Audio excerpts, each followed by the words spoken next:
Wake that ass up. In the morning. The Breakfast Club. Morning, everybody. It's DJ Envy, Angela Yee, Charlamagne the God. We are the Breakfast Club. We got some special guests joining us today. We got Rashad and Troy in the building. Earn your leisure. And also Matt the Mortgage Guy. What's good? Good morning, guys. Matt, are you and Envy still cool? Because I feel like you're with Earn Your Leisure now. Awkward. He's starting to say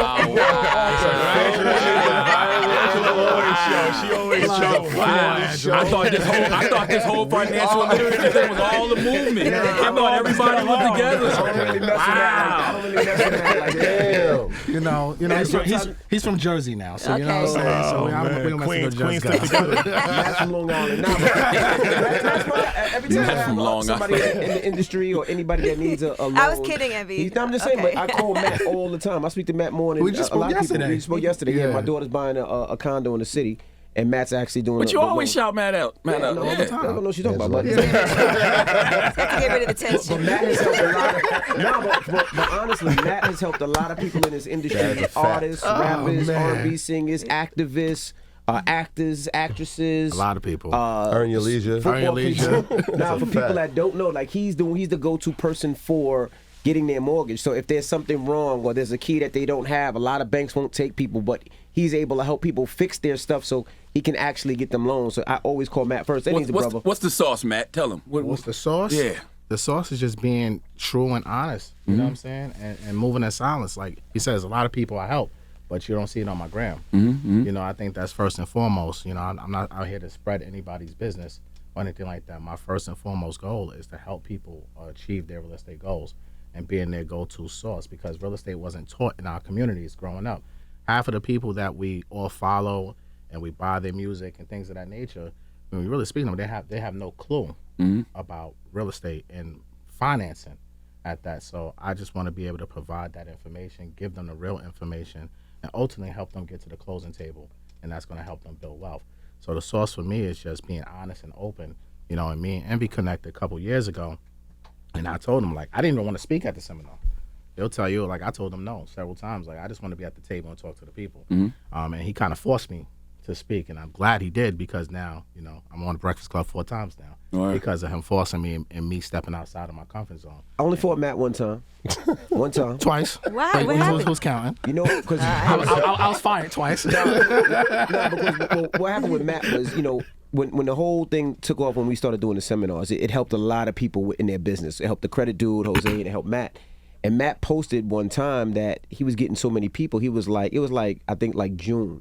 And he was like, I remember that. I'm just putting out this text. He was like, I can't talk to nobody until January. So mortgage advice, I'll talk to you in January. Yeah. Now, this is 7-8 months. And I'm like, bro, what are you doing? I'm like, this is what you pray for. You want this type of business, and now you're shunning people off. So I cursed him out. And I was like, he was like, well, what am I doing? I'm the only person. I said, hire people. That's what business is about. Find the right people and hire people. And we yelled at each other. That's interesting. Yeah, you know what? Because I look at it like a therapist, kind of, right? Like when a therapist can't take on more clients, they just can't take on more clients. Yeah, look, you're only one person, and my business wasn't built for social media. My business was built, I've been doing mortgages for 20 years. It was built for real estate agents in my book of business. So you don't need 10 people on your staff to kind of handle that business. That's real. Now when you get into social media, I remember one of the first times I spoke to Envy, he said, once I tag you, I hope you're ready, because your life is going to change forever. I didn't know what the hell he was talking about at that time. When I say tag, watch out. I didn't say nothing. I didn't say nothing. Like, come on. Tag in the post, right? I'm not judging nobody. I see the pause button got to be activated to say next to this guy. Tag him. It will never be the same. You from Nothing's right? Tag on the post. Nothing will ever be the same. And nothing will ever be the same, but he was right, because my DMs and everything was just started going crazy. What the hell is going on? So you get overwhelmed. Like, it's natural as a business person when you step into something new. You're not trained for this stuff, right? No one trains you to be a social media influencer and to answer 1,000 questions. It's like, damn, what the hell? How do I do this? But our community never had anybody that looked like us that did it. So I knew once you were able to help people, they only have very few people they can flock to and ask questions to. Yeah. And somebody that's good and not going to charge them, hey, if they got a question, you're going to charge them $10,000 for a question. No, that's your job. You want to get people loans. That's part of what you do. And I knew that was going to happen. So when you put, I'll talk to you in 8 months, I'm like, nah, you need to reevaluate your company and hire more people and figure it out. And you did. And that's what I did. From there. Yeah, What was the second fight? The second fight. What was the second fight? I wasn't far off. Angela was right. I didn't know. This was no context. I really didn't know any of this. I really was kidding. You know what? He was Reconciliation is pressuring me important. to step into my greatness, right? Like, don't back away from what you prayed for, like he just said. Be careful what you pray for in life, because it will come to you not on your time, but in God's time. And at that time, I didn't realize, like, yo, this is what I was praying for. But sometimes you need a vessel, you need a voice to be able to tell that to you. And then when I sat back and thought about it, literally 2 days later, I said, you know what, bro, you were right. That's right. I said, I got to expand. And I think as business owners, sometimes one of the biggest mistakes that any business owner make, no matter what field you're in, we kind of want to still be mom and pop and want to hold on to everything and not delegate because we're afraid of investing into ourselves. And you have to take that risk by investing to yourself, investing into your business to expand and scale and let loose and delegate at a high level. So for me, that's what I had to learn. And that was a lesson that was taught. And now, it's taken off, and, we're here now. And that brings us right to InvestFest. Yes. Let's talk about that. The biggest. The biggest And ever. congrats, they see y'all got Tyler Perry on You know, board. Hey. you know how that go. You know how that go. Let's go. Shout out to Steve Harvey for making that Shout out happen. to Steve Harvey. Man, Steve loves y'all. I was having lunch with Steve one day, man, and it was like right after y'all did the first interview with him, and like literally all he was talking about was earn your leisure. That's dope. Like literally. He's one of these people that honestly, like, everything that you think somebody would be, he is that person and more. Like, you know what I'm saying? Like, funny, down to earth, street dude. Like, In the nigga. I got to give credit to you too. So most people don't know this, but it was a Black Effect connection. So shout out to Black Effect, because the first person that y'all put us in contact with was Nicole Spence. Nicole. Shout out And to Nicole hit me last summer, like, hey, there's an interview out there that I might be able to get for y'all if you're interested. And I'm like, who is it? She said, Steve Harvey. I'm like, what do you mean if I'm interested? Of course we're going to do that. Take it. We'll take it, of course. And so that led to us meeting Tabidi Stevens. Shout out to Tabidi, who's the plug, one of Steve Harvey's right-hand businessmen. And so that led to the relationship. But had we not had Nicole from Black Effect, we probably only even meet me. Oh, Nicole go hard for y'all because of the Jamaican connection. Oh, we too. know that. Yeah, You know yeah. we know that for sure. So for people that don't know what InvestFest is, break down what InvestFest is, when it is, and what can people get out of it. Yeah, so InvestFest, you always hear about these music festivals all the time. Coachella, Made in America, Roots Picnic, and, just thinking last year, we was like brainstorming, and I'm like, all right, let's not do a conference. Let's not do a seminar. Let's do a festival. And like, what do you mean? And I'm like, a financial literacy festival. Like, what do you mean? It doesn't even make sense. Yeah. I'm like, why not? And they're like, well, that doesn't happen. I'm like, well, who's to say it can't happen? Mm-hmm. So I'm like, all right, now let's reverse engineer it. So let's take the best things that festivals have. Food trucks, food experiences, we added that. Musical performances, we added that. A VIP, like, exclusive situation, we added that. Live podcasts, but all blended together with education, business, and finance. So last year was the first year in Atlanta we had 4,000 people, and this year we scaled up and we're looking at like 11,000 people in Atlanta over a 3-day weekend. So it's for us, it's all about just stepping out of the realm of what's normal. And everything that we do has really never been done. So we get to make history every single time we do anything. So it's like, of course we got Charlamagne the God's going to be there. Yeah. DJ Envy, his partner Caesar, our God 19 Keys, Ian Dunlap, Wall Street Trapper, Matt. But we also have people like Dan Cathy, who not a lot of people know, but he's the former CEO of Chick-fil-A. He's worth $7 billion. Like, that's not normal to have somebody like You that. gonna be there on Sunday? You're not gonna be there on Sunday. Sunday. Nah, he's Sunday. He's Wow. Sunday. The block is closed for him on Sunday. Sunday, so it's like, Sunday's a billionaire day. Eric Thomas, one of the top motivational speakers ever. We got my brother Terrence J, Kenny Burns. Shout out to Terrence J. And then, we just wanted to just take it over the top. I was always taught when you up by 30 points, win by 50. So it's like Tyler Perry had to drop that bomb. Like, when's the last time you ever heard him speak publicly or speak about business? And this is the guy that got a landing strip literally at his house, 330 acres. He built his own Hollywood in Atlanta. So, I mean, it's going to be an experience like none other. And for us, it's just automatically just going bigger and bigger and bigger. Every single time, it's like, to take it to places that nobody could even imagine. Like, and then like the vendor marketplace, we have 285 vendors. So kind of like how Essence Fest. So when you go there, you're gonna have a DJ, you're gonna have vendors, small businesses. So, we talk about group economics, like we really live it. Like it's not just a thing. So we put up our own money, we funded it ourselves, we got the venue. We booked everything ourselves. Like, this is us. Like, so it's like everything. Jim, shout out to Jim Jones. He came last year and he was like, yo, this is like real black excellence. He was like, everybody talk about black excellence. This is real black excellence. Like, this is dope just to see it in person. Because you always see these, and like, shout out to Envy. He do his events by himself. But a lot of these events, and it's no disrespect, but it's major corporations, Live Nation's putting it together, and they just put the artist, his name on it. Like, but it's not, the artists don't really have no idea what's going on with the business backing. Live Nation is running it. But for us, everything that we do, we're independent. Shout out to Dame Dash. He will be there. That's a fact. Shout out to my brother Dame. So everything we do is independent. So it's like, we can't just talk about something. We actually got to be about it. Yeah. I didn't hear y'all mention Ross. Yeah, Rick Ross, T.I., Rick Ross. Shout out to my brother Tip. Thank you for mentioning that. Shout out to my brother Ross. Yeah. And another thing is that we want to be very intentional, right? Like, obviously. That's one. Oh, shout out to Sus Greenberg's in here. We wanted to be very intentional about making sure that everybody was being celebrated. Like, when we thought about the name, me and Shotty was going back and forth, Matt was going back and forth, Mike, we were coming up with the name, and we didn't want to have Earn Your Leisure in part of it, right? Like, we knew that, obviously, people knew that we were putting it together, but it wasn't about us. It was about bringing the community together and highlighting so much talent. And so, like, when we see Coachella, we really don't know who the CEO is. If we don't look it up, we know Jay does Made in America, but his name ain't on the bill, right? Roots Picnic, same. Like, we've seen them do it, but like, who's the business behind it? So we wanted to make sure that everybody could celebrate. So InvestFest is now becoming the place where it's like, if you have a business, you have to be there. Absolutely. If you're an entertainer, you need to be there, right? If you have a tech startup, you should be in the building, right? Like we said, we got 3 billionaires on Sunday. Like, where do you see that? It's not crazy.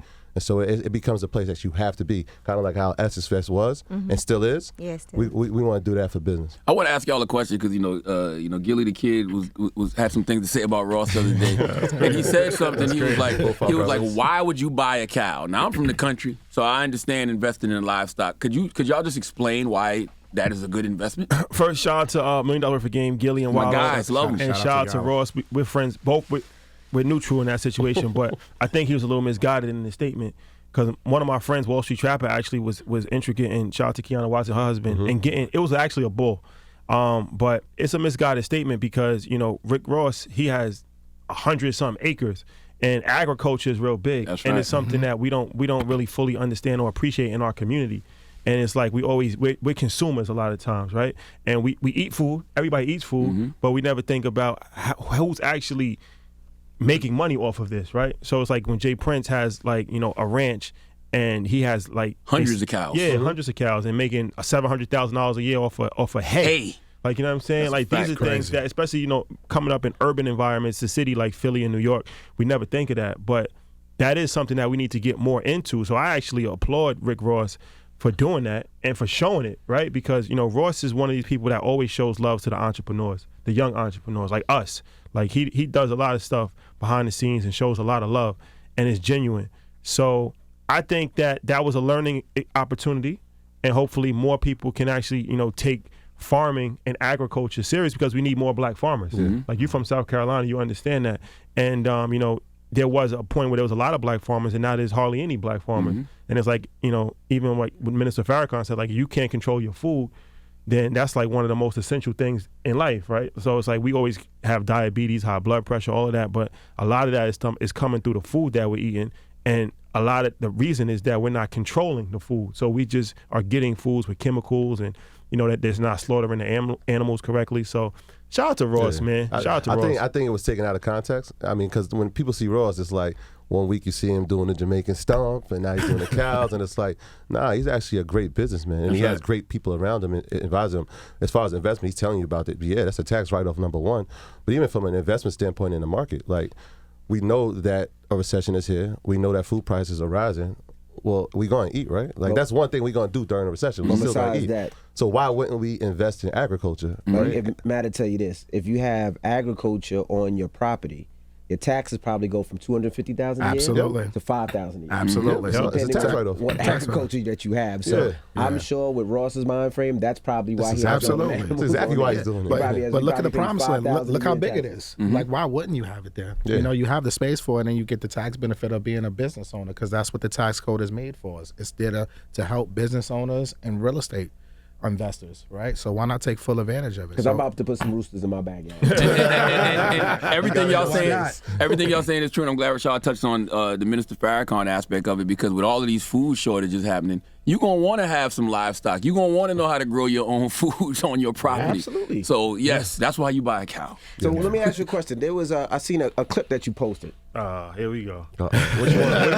Which one? Don't look at me. The one that somebody here set you up on. I did not. Who do you speak of? Lip service is a dangerous show, bro. Angela, She what warned us. happened on lip service? Okay, first of all, let's be clear. I just want to say, Angela's okay. a friend of the show. Yes. So we were at BET weekend. Yes. BET Awards weekend for the first time. They had podcasts in the radio room. There was 4 of us. They were sitting right next to me, next to lip service. And I just want to say, Rashad and Tori have always said they want to do lip service. When are y'all going to invite me on, invite us on? We want to do it. And I was like, y'all sure you want to do it? Can you handle it? They said they could handle it. What happened? Tori kept us cool. Exactly. She don't protect me. Shotty chose violence Now, that day, huh? Rashad told the truth. It's true. But his truth was not accepted the way he anticipated. What was it? I didn't see this. What Tell happened? us. So he posted a clip and took it down. They got you taking it down. What happened? What was the clip? Come It on. was about, I try to tie in relationships and finances. And Okay. I was asking him, if you go on a first date, how much did you spend on a first date? And how much did you say?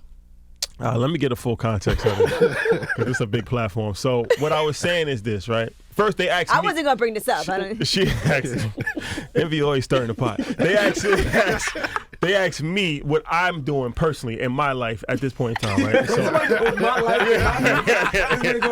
So I never said this is what all men should do. This is what you have to do. This is the mandate. Da da da. So I said, I think $300 is a reasonable amount of money to spend on a first date. Now, keep into consideration, we in New York City, right? Mm-hmm. It's going to cost $50 just to park your car. Yeah. You go to a restaurant like STK or Brooklyn Chop House or whatever, you get a couple drinks, couple martinis, order a meal, appetizer. You're almost at $200. Absolutely. Then you give a tip. And then you actually, if the date's going good, you might go to the hookah lounge a little later. You know what I'm saying? Hookah. So I don't think that I was like $300 to $500. Like that might sound like a lot. I understand that it's sensitive times. It's a recession, but it's also a reality, right? Mm-hmm. It's just the harsh reality of life. Like it's your reality. It's my reality. Yes. Most important. But then I think it just kept going from there. It was it's one of these things that just like. Then he was like, well, what about if she wants some shots? And he was like, sure. Shots in 1942, I said.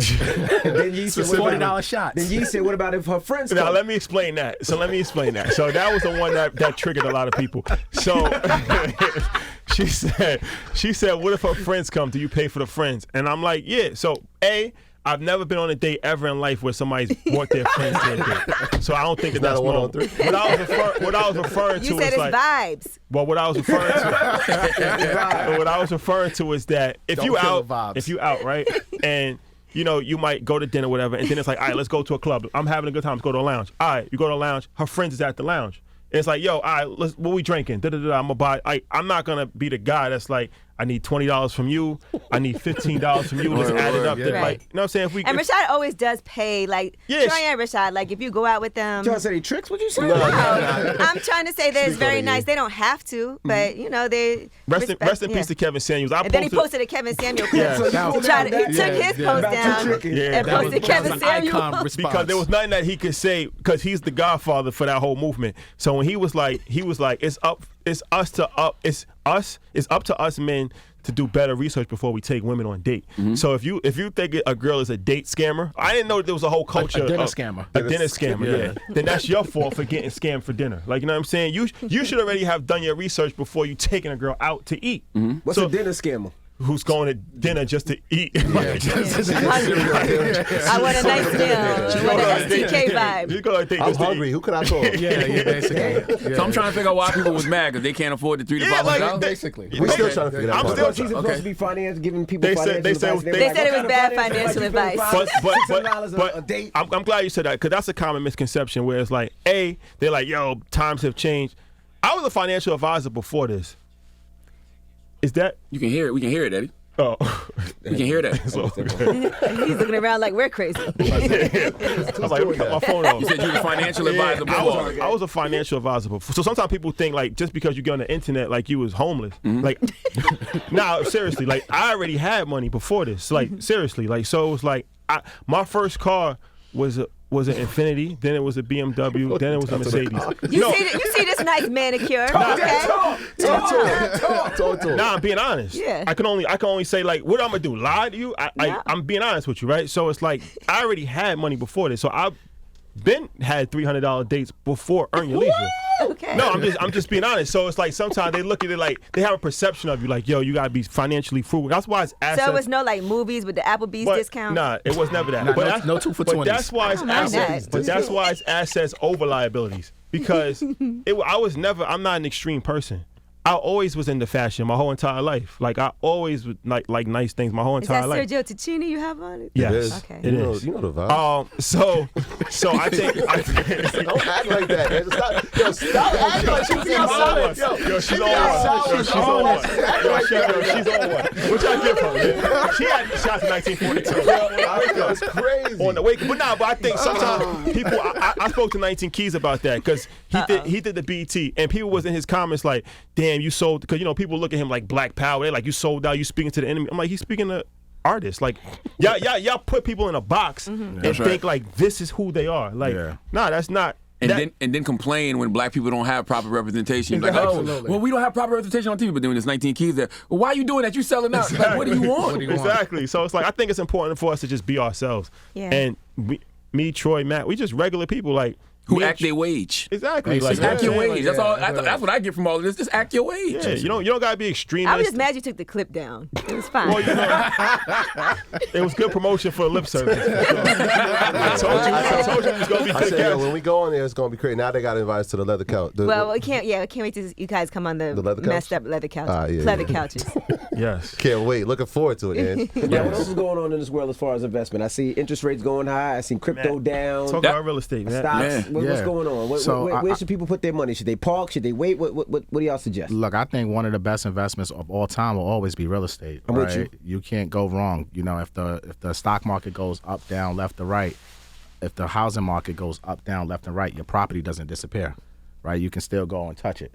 Right, equity is monopoly money. This is something I've been saying for years, even before I came on the internet. So if you're out here banking on the appreciation of a property, then you could be setting yourself up for failure, because if the market changes and you're dependent on that, you're SOL, you're shit out of luck, basically. So if you're looking to buy a primary residence right now, I think you have to kind of be mindful of what you can really afford, because a bank will always can approve you, but doesn't mean you can afford that mortgage. And this is something I've been saying even when rates were in the mid 2%, right?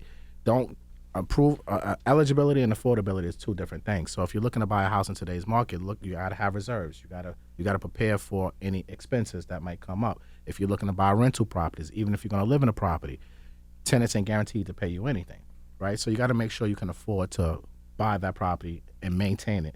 I think this is going to be the greatest opportunity, even past the pandemic era, for real estate investors, because right now there's a lot of fear in the news. Everything you see right now, and when it comes to real estate, is fear.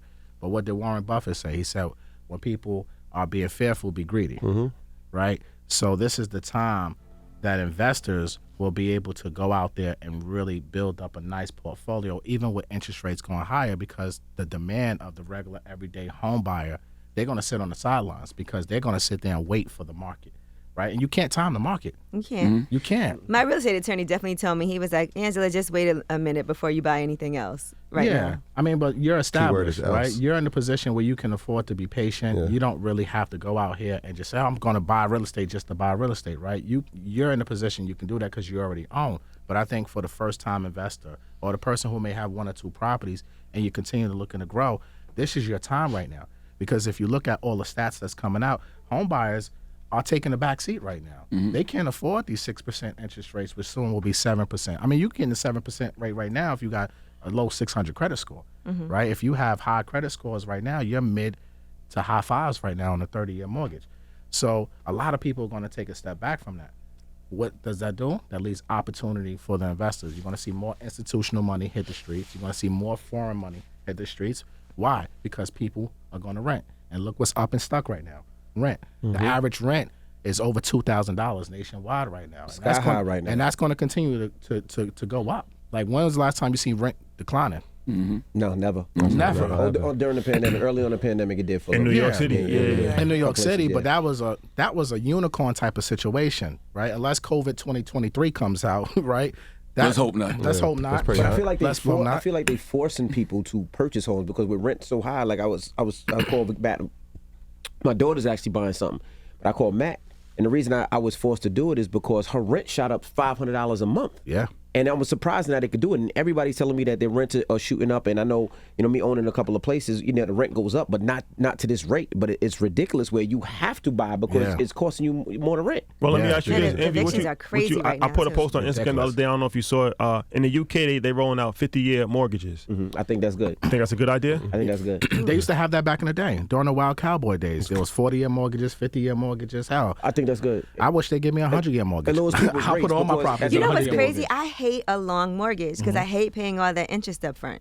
Well, yes, it is going to be more expensive on the long run, but if you're looking about affordability, right, you have to spread that out a little bit more, especially with higher interest rates, but you can always prepay your principal balance to kind of beat Yeah, that's that what I interest thought. rate. You can pay my Yeah. bills Yeah. for always. But I think a lot of people do that. Like you said, some people can't afford it, but also people like to move their money around. They know that they can, if it's a 50-year mortgage, let's say your mortgage is $3,000. If it's a 50-year mortgage, your mortgage is now $1,700. Yeah. You have that other $1,300 to move and try to shake and invest in something else that's going to pay that full mortgage. That's what people should do. And a lot of people do that. It's And I something think- mentally for me when I look at my mortgage breakdown and I see You that see that like interest. yeah, Yeah. I Interest can't is stand heavy. seeing that when I see I let's just saw it. let's just say it was $1,000 and $950 is going toward interest and $50 going towards the principal and you're like, damn, I'm just spending all this. It bothers me mentally, and I know that people think differently about it, but for some reason in my head I'm like, I hate paying all this interest that's not going toward but I principal. understand the affordability aspect. But that comes with discipline also to prepay your mortgage, right? Because like what you just said, Envy, you have that surplus of capital now, and the smart thing should be to invest it into something else That's gonna pay where it. you can, have an overflow. But most people know they're gonna go to the Gucci store, they're gonna go to Dubai, they're gonna go on vacation, right? The average person, that's what they're gonna do. Instead of having the discipline and say, you know what, I'm gonna put this savings and pay down my principal balance. So even if you get a 30-year mortgage, I tell people all the time, don't worry about the term, right? Come up with a plan, an exit strategy. I think in everything in life, you need an exit strategy. In business and investments, and especially real estate, of when you want to get out of that mortgage. So if your goal is, especially if you're buying in your 40s, you're going to retire at 60. You could take a 30-year mortgage, but you should have a plan of action. And it's simple. The tools are online. Amortization calculator, where you can say, if I put my tax returns, that refund every single year. Or if you're like, if I put an additional $200 $200 toward a my month. principal every month, Well, or a one- lump yeah, sum one- payment. Is one extra payment cuts off 7 years? Yeah. One extra payment can knock you down your mortgage in 22 and a half, 23 years, right? Just one extra payment towards your principal balance. And with all the online tools, everything is digital right now with your mortgage payments. You can easily set that up as an automatic thing where you're not set it and forget it. You don't even have to think about it. So there's so many ways to skin a cat to beat that interest trap when it comes to your financing. It's just people just got to have the discipline to do it. I think and you said investment, so that was a real estate standpoint. But from the stock market, it's the same thing. He used Warren Buffett as the quote, but it's true for the stock market. When people are fearful, that's when you should be greedy. Crypto? Well, we're going to get there. We're going to get there. Yeah. So, I mean, if you look at it now, obviously, we're in a recession. And so you're looking at companies, where should I buy? Well, when you had Apple at $180, you're like, it's too high. Well, now it's at $132. Why wouldn't you buy now? So if you look at the same companies we spoke about the last time, Apple, Amazon, Google, which is about to have a split, right? These companies are now at a price point that it's like, all right, it's affordable, we can do it. But you brought up another good point, agriculture. If we want to look at plays that are like, hey, I don't want to invest in something that's too volatile, look at the agriculture side. Look at companies like Campbell Soup, right, that has like a 7% incline over the past 6 months. It's like, wait, they've appreciated during the time. Well, yeah, people are going to eat, right? Even a company like Kellogg's that people probably didn't pay attention to, that dividing their company into 3 components now and having snacks as one of the pillars of it. Like, how many people are buying groceries and putting Kellogg's cereal in their snacks? And it's something that you don't think about, but it's a safe investment because we know people in times like this are going to find affordable ways to eat, and they're going to feed their kids, you know, first and foremost. So there's all different types of ways you can invest, obviously real estate, but the stock market, where it's at right now, obviously we know recessions last, 18 months on average. So if we're in the middle of it now, by the time we get to 2023, 2024, 2025, these investments that we make now will set us up for the future. Do you think we're officially in a recession? Yeah, I think we're definitely officially in a recession. Because people still spending. They say it's not officially a recession until people stop spending. Well, it's officially a recession with 2 negative quarters of GDP, 2 negative GDP quarters. So I think they haven't officially announced it yet, but they will, I think. But I feel like it's always going to be the haves and have-nots, right? And but with the inflation, that's actually causing a lot of problems as well. And the supply chain issues, a lot of things you can't get. But it's like, you know, we talk about investing, and we always talk about investing, but I feel like we got to start talking more about businesses. Because it's like, a lot of people one of the biggest things that stop people from investing is they feel like they don't have enough money to invest. And no matter how much you invest, it's nothing like starting a cash flowing business. And like black businesses or just businesses in general, that's something that we got to start talking more about, like as far as starting businesses. And during a recession, during economic downturns is actually a good time to start a business, because it's like if you can survive during the worst of times, that automatically makes you an authority in the space. And it's like, that's what we did, really. Like, I wouldn't say anything that I didn't actually do myself. So it's like, you know, for us to start a business, which, you know, it started as a podcast, but turned into a media company. And we doubled down on it, you know, during COVID and expanded our reach. And now we have different verticals. So now it's like we do InvestFest, or we have a truck, or we do EYL University. It's about growing laterally and having people in place and hiring employees. And that's the real, like, you know, what we really got to start focusing on, because that's the only way to really improve our economic situation. Investing is very important, but if you don't have money to invest, how are you going to invest? And right now, in this job market right now, good luck trying to find a high-paying job. And even if you do, inflation is so high, you're not even going to, you know, make a difference. So it's like, for most of us, like for me personally, I went to a state school. So I have a communications degree. So I have a liberal arts degree from a mid-level state school. And it's like, if I was actually out here trying to find a job right now, I'd be in trouble. You know, I will say this, though. You know, I think we have to support each other in a way that other communities do, right? I have a friend that's Jewish, and he was telling me that a friend opened up a restaurant in Brooklyn. And he said for like 3 months straight, there was a line around the corner on a restaurant. And this was when he was young growing up. And he asked, well, why? And he was like, well, in our community, when somebody opens up a restaurant, we're going to support them for the 3 months every day until we can make sure that they can run on their own. And I was like, that's big.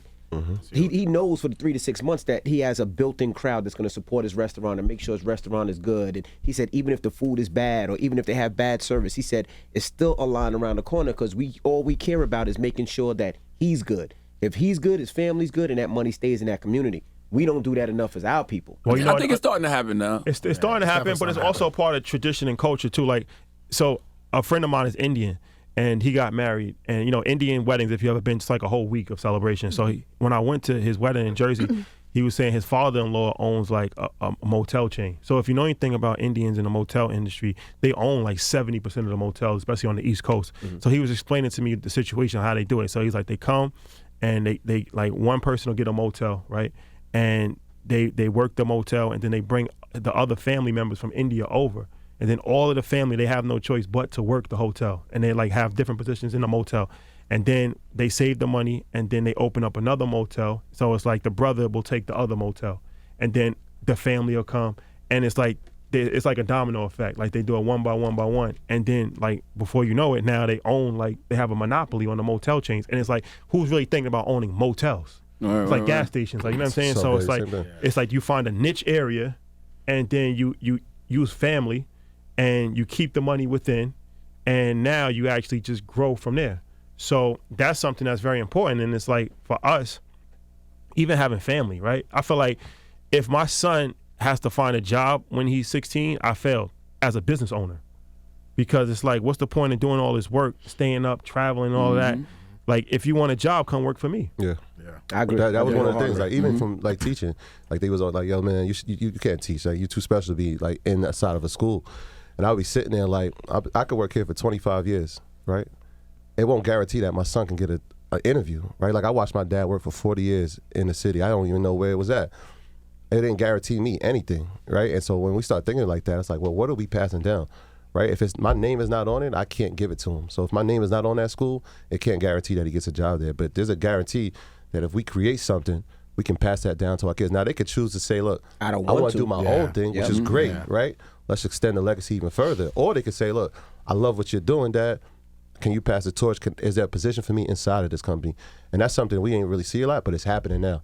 And you're still a teacher, and when it comes to educator.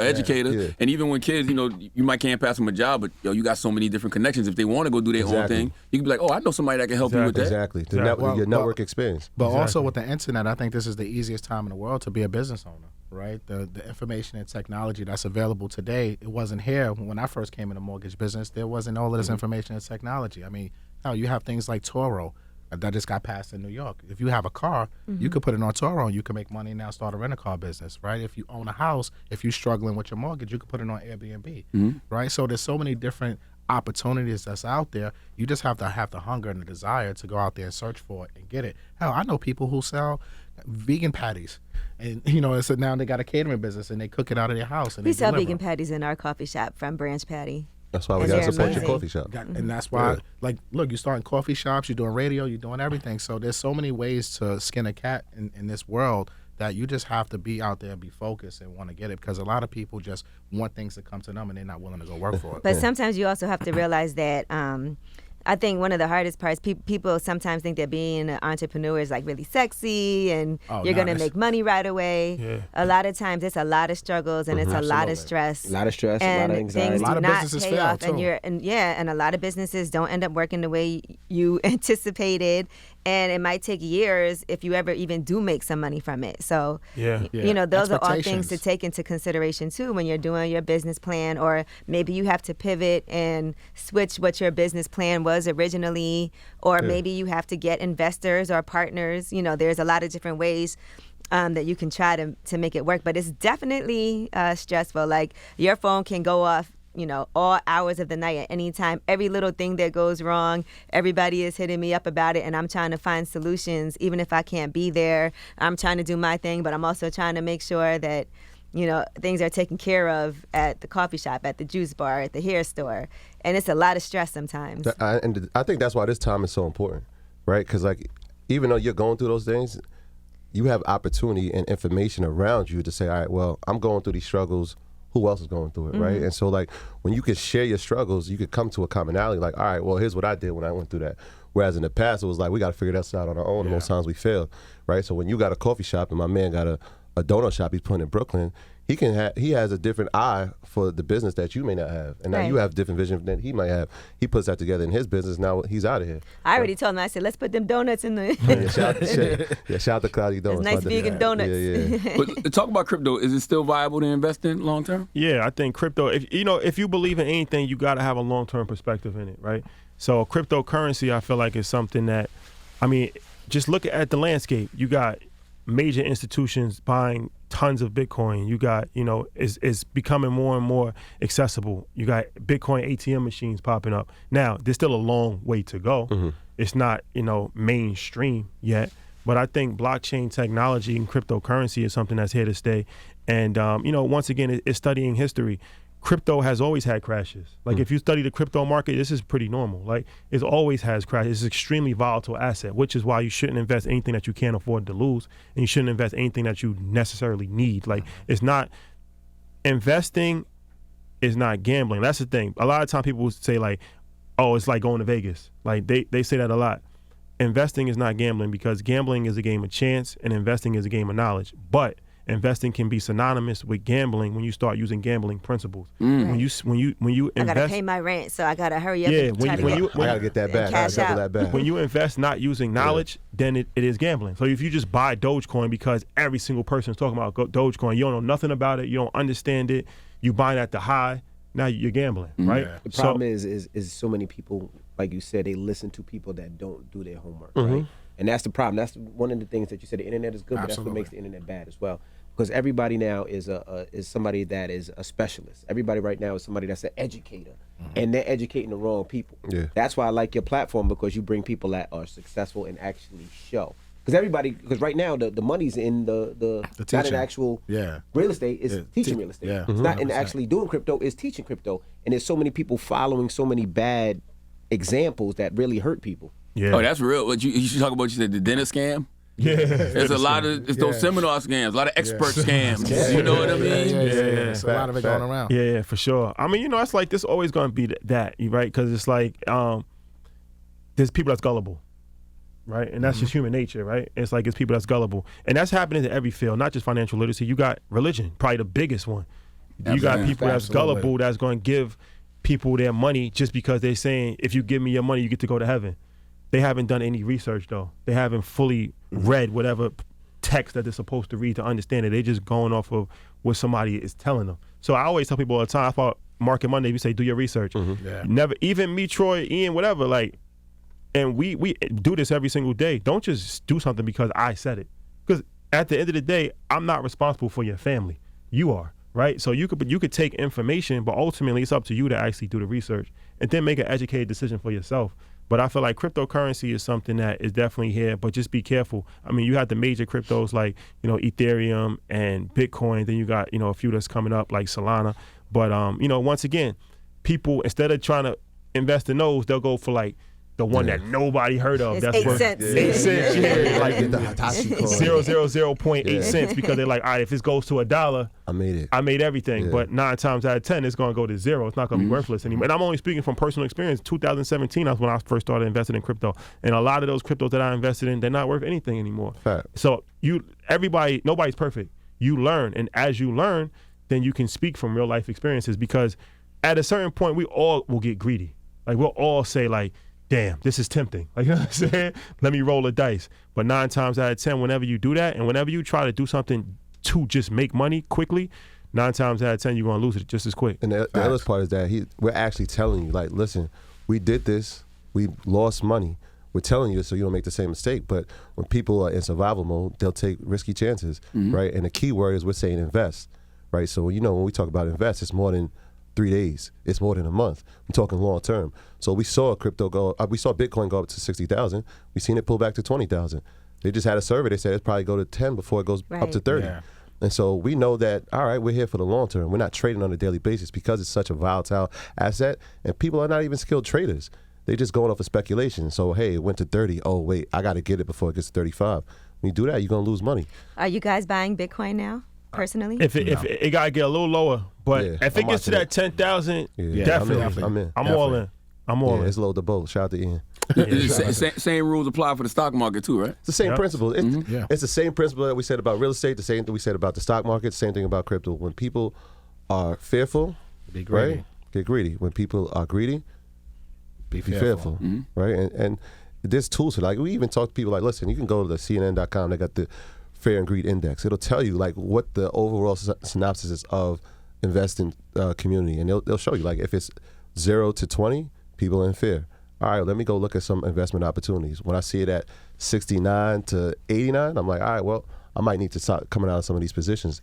We're about to have a pullback. But then also when things don't, you can use your common sense a lot. When things don't make sense, that's when you start to realize, like, it's like when you start to see, Dogecoin just going every single day, it's just going up just because Elon Musk tweets it. Like, that starts to not make sense, right? When you start to see even Tesla stock just, go up 800% in 1 year. Yeah, there's a lot of Teslas on the road, but what is Tesla really that strong? Probably not, right? You know what I'm saying? It's kind of like common sense. Even real estate, when you start seeing people paying $100,000 over asking, that starts to not make sense after a while, right? Yeah. And it's like that's when it starts to get a little scary, because it's like that's not sustainable. No, I agree. I agree. And what I tell our people all the time is, don't be afraid to let it go. And like I told Matt all the time, like, I will sell anything but my kids and my wife. And it doesn't matter what principle. it is. Because during this time, everything went up in price. Whether it was cars, whether it was watches, whether it was bags, whether it was shoes, whether it was sneakers, whether it was belts. Whatever you had tangible shot up in price. And I got rid of all of it. Like, you know, it doesn't matter to me because it's all things. And if I can make money off of it, that's the goal. I got rid of cars. Like I told you, everything had to go. And sometimes we like, I don't want to. Like I told everybody during the pandemic, get rid of all those sneakers. Can't wear them anyway. They're shooting for prices that we've never seen before. Those Chanel bags went up, right? Yeah. We already spoke about this. You bought somebody a Chanel bag? After we left last time. His wife. I get a text message from like, hey, I'm investing. It's a Chanel bag. I'm like, okay. And then I read the article. I'm like, yeah, they appreciated it by like 7%. It just went up 30%. 30%. I'm like, oh, word. And then Christmas comes and my wife's like, oh, you know that Chanel bag? I'm like, I told him it's an say it was a good investment. It's only a good investment if you're willing to sell it. If you're willing to sell it, yeah. So, I mean, it's the truth, though. Like, those luxury goods have appreciated. They only let you buy one Chanel bag a month now, too. Oh, so, only one a month. No, I'm just saying. Is that the hardship of the wealthy. Well, no, the reason why is because people are reselling them. When did they send that email? And I didn't get it. The woman in the store was telling me because. I'm trying to tell you. Oh, no, it's personal shopper rules. No, because too many people are reselling them. Okay. So what happens is people are going in and buying several bags, and then they're reselling them. And so Chanel doesn't want you to do that. So now they have your name like in the system. If you buy a bag, they won't let you buy another one. And if they see you buy too many things, they won't sell them to you because they feel like you're reselling them and making a profit, everything. And they don't want that. So put it in your mother's name, put it in your father's name, your uncle's name, your cousin's name. But it really is a flip. But talking about crypto, that's when NFTs is going to change the game. Right. And Ross don't believe it. That's he's skeptical. He's definitely skeptical. But that's when NFTs is going to change the game. Because imagine if Chanel, all those bags were NFTs, right? So then they don't really care about the resale because they get commissions on the resale. Exactly. So like, what if their resale was 30% commission every single time it gets resold? So now look how much more money that will bring to the company. Nike. All of those Nikes that's selling for like $150 retail, and then they sell them for like $800 in StockX. Imagine if Nike had a 50% commission on, because that's what you could do with NFTs, right? Yeah. So now every single time it gets sold, Nike's going to just keep making more. They're going to encourage the resellers because now it's just, they're going to make more money from the resellers than they're actually going to make from just putting it in stores. And they get the ability to authenticate it, right? Because that was one of the issues with StockX that, hey, these ain't real, they're not real, but now the NFT actually, you can authenticate the sneaker, which actually makes it more of a rare commodity, right? Because it's like, hey, there's only 2,000 of them. So the price goes up on it automatically because it's a rarity, and then the resale price goes up even further, so there's more money to be made. So beyond that, that's one of those technologies that we're going to definitely see. Like, so when Ross, the last thing about the NFTs, a lot of times people pay attention to the wrong things. So, Ross. Huh? No, go ahead, yeah. Angela's on one right now. No, you're right. She had an edible. So, like, people saying, like the monkeys and the artwork, and they thinking, like, it has no value. The NFT monkey. Yeah. Yeah, but that's only part of it. The technology is what you should be focused on. The blockchain technology, what we just talked about as far as how to authenticate things and how to have commissions on things. Take away the bananas and the apes and all of that. Like, that's probably a fad. That's not probably going to be here. The technology can't be denied, and the technology is going to end up changing the world. Yeah, the problem with the NFTs, people, when they first started talking about it, they talked about it like art that appreciates with value. Yeah. And I think that was the mistake was in the messaging, I think. Yeah. No, you're right. You're right. Well, InvestFest, give them the date where they could get tickets. And InvestFest, we appreciate you guys for joining us. We learned so much, man. We learned always, man. You trick off all the liquor. And friends come by, you buy mad Chanel bags. More bottles, Envy, more bottles. How many dates before Chanel bags? Yes. Rashad gotta be easy though, yo, because I know so many women who come at me about Rashad. So I'm like, I hope you ain't going on dates with all these women because that's gonna cost a lot. You gotta be selective. That's very important.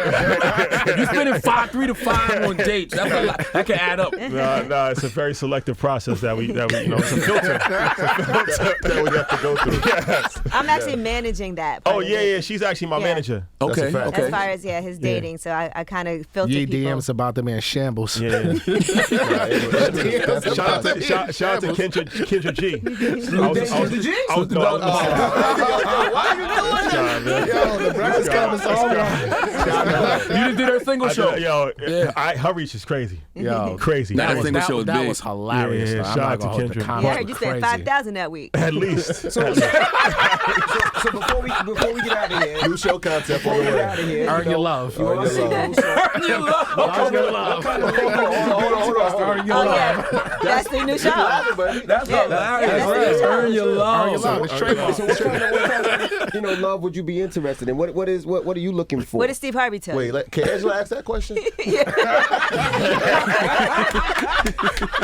They're gonna have like the whole heart, you know, like, I see every No, you know what? I'm not going to lie. Before you came in, Envy did ask me, is Rashad dating anyone? Oh, wow. Charlamagne, I'm not cheating on that. y'all play too much. Y'all play too much. Me and you. I could care less. I appreciate that. Nah, you know, the ladies, Classic man. interview. The ladies, man, you know, for me, it's just a vibe. You know, it's You gonna go with that again? it's about curating a vibe, you know. Good energy, a whole lot of good energy. Key factors. Nothing now. Key factors. You don't want to get in no trouble no more. All right. I won't bring up the other clip. But no, you trying to that was dangerous. crazy. That was too That far. was crazy. That was Yo, dangerous. she's He dangerous. said it. Nah, she's dangerous. That was real You asked me. dangerous. That's I'm not dangerous. even going to ask. How can they get tickets? InvestFest. InvestFest.com. Get your tickets before it's sold out. VIP experience. DJ Envy will be there. Charlamagne God will be there. Caesar will be there. Will Angela Yee be there? That's the question. Y'all didn't even ask me. We're asking you now on air. That's not All true. right, all right. You We'll pulling talk. up? We'll We're gonna talk. Steve Harvey, of course, Tyler Perry, Rick Ross, the whole gang, man. So T.I. Everybody getting paid in Dogecoin. everybody, Dogecoin for everybody, Dogecoin for The everybody. Doge father will be The there. Doge father. But we appreciate you guys, man. It's always love. Thank you for having us. And go to investfest.com. Get your tickets. It's gonna be, you know, A vibe. it's gonna be a whole The entire vibes will be vibe. unmatched. And we love you, Atlanta. We'll see you soon. That's a All fact. right. It's the Breakfast Club. Earn your leisure.